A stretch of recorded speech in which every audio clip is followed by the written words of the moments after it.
Hey everyone, welcome back to the channel. In today's video, I'll show you how to get a free virtual credit card for PayPal verification. Let's get started.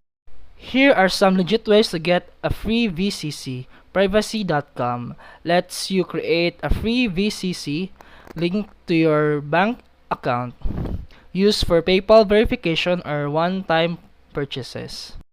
You can also use Revolut, Pioneer, and Wise. Offers virtual debit card upon sign up. Can be used with PayPal. Make sure they support your country. Now let's link your virtual or Visa gift card to PayPal.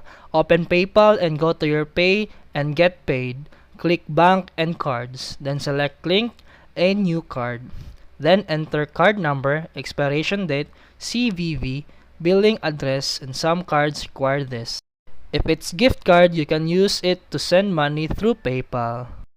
Make sure that the card has at least $2 to $3 for PayPal verification charge.